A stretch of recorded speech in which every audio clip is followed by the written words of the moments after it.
Welcome back to Sports 2L. My name is Nolan. I've got another basketball rant for you today.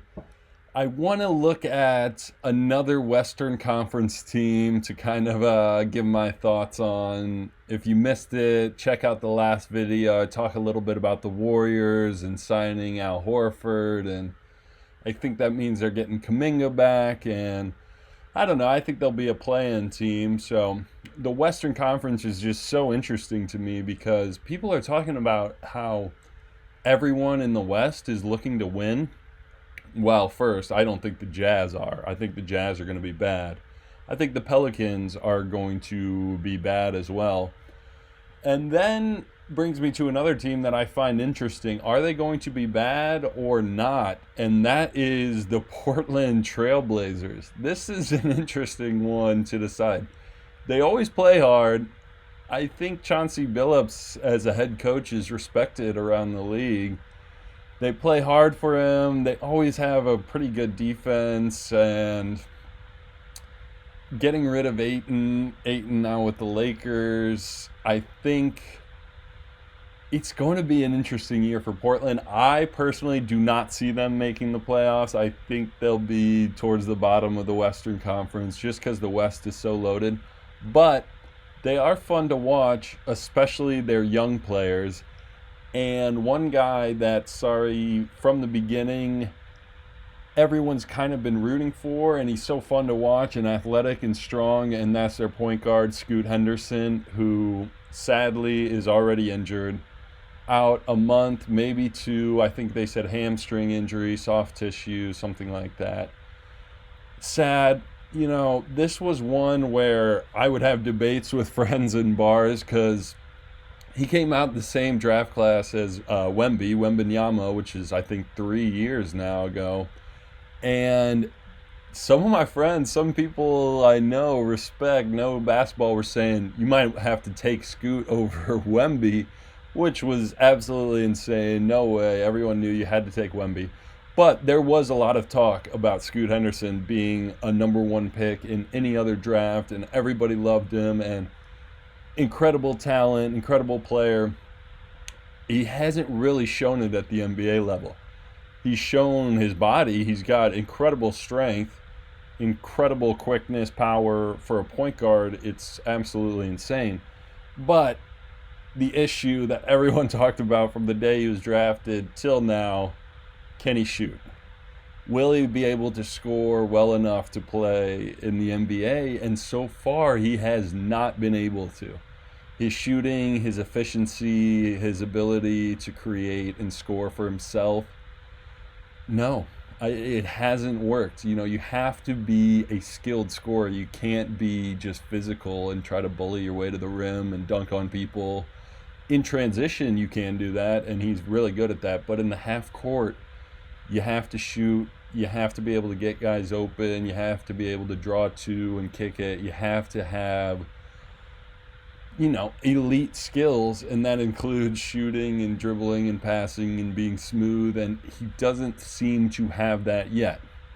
Now, that's not saying he'll never have it, but to me, it's not a good sign that he's already injured, too. It just kind of feels like, what are they going to do with Scoot? Because they signed Drew Holiday from the Celtics. Are they planning on playing both of them together? Because I don't really see that. I think you got to go with one or the other at point guard. Maybe they try to play Drew Holiday at the 2 with Scoot, but I don't think they'll do that. I don't really see that working. So I'm kind of down on Portland. I know they've got some other guys super talented. Sharp is a freak athlete and looks to be a good wing that people would want. Grant is coming back, forward, kind of an undersized forward in terms of his weight, but has height and length and athleticism.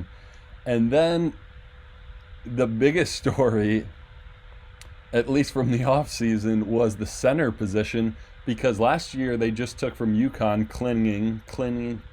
Donovan Clingan, however you say his last name, who is just so big and so athletic and can block shots and dunk and runs the floor well. And is a really good defender and just big size and protects the rim, gives you all those things. So I think he's going to start.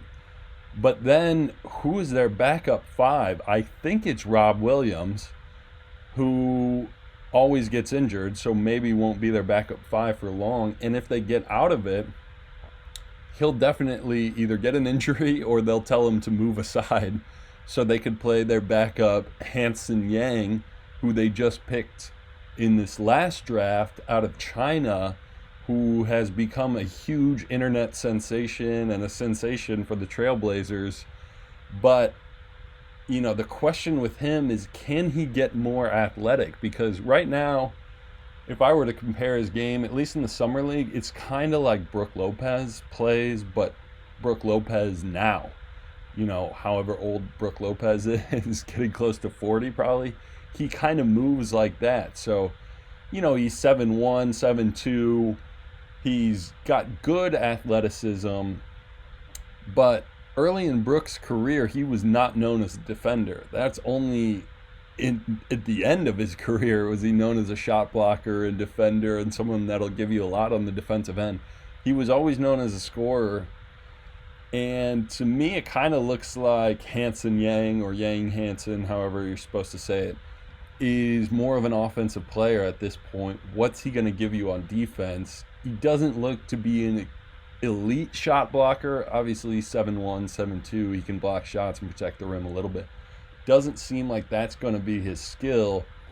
His skill is going to be he can score and he can pass. He can do things on offense. So I'm not sure how that's going to work. As a backup big, I think a lot of people are going to come at him, especially if they try to switch. If they get him on, I think Clingan is a much better defender. Definitely around the rim. On switches, I'm not sure either one of them can really defend on the perimeter. That's going to scare guys in the West. You know, that's kind of the big part of the game, and they don't really have an option to go small at the five. Maybe Rob Williams, but can he switch and defend on the perimeter? Maybe. Can he stay healthy? Probably not. Will he be there if they start losing? No, I think they'll give the minutes to the young guys. So Portland's really interesting to me because even though I don't think they'll be that competitive in the West, they've got a lot of young guys that they want to develop. They want to see what they have. And like I said, the center position is fun to watch. The forward position is fun to watch. And they have young centers that are intriguing and big and athletic. And in Hansen Yang, you know, can really pass and shoot it a little bit and can score. But how does that translate to the NBA that's so fast-paced, a lot of transition? You know, it's almost like they're better in the playoffs when the game slows down and they've got some bigs that like to, you know, play with their back to the basket and can pass and, you know, screen, roll, things like that. But they're not going to make the playoffs. I don't see them in the playoffs. So NBA regular season, fast pace, a lot of perimeter scoring. I don't see Portland being one of the top teams. Obviously, is Advia their best player now too? Denny Advia is like looked good in Eurobasket this summer, but that's your best player. That's your best wing scorer. Obviously a very good player, but I don't know. To me, Portland, I'm sorry, I don't see him making the play-in. AKA, don't see him making the playoffs. I think they're going to be kind of third or fourth at the bottom in the West, and it pains me to say that because they're fun to watch, and I want to see the rookie from China get some minutes and kind of see what his game is like. Baby Jokic, Chinese Jokic, as they're calling him. So, I don't know. Let me know what you guys think in the comments. Portland, is it a fun watch? Are they going to be good? Are their young guys going to develop? Can Scoot stay healthy? Can Rob Williams stay healthy? Will the young centers improve? One's better on defense. One's better on offense. What are they going to do? Chauncey Billups. I don't know. I'm kind of down on Portland, but let me know what you guys think in the comments.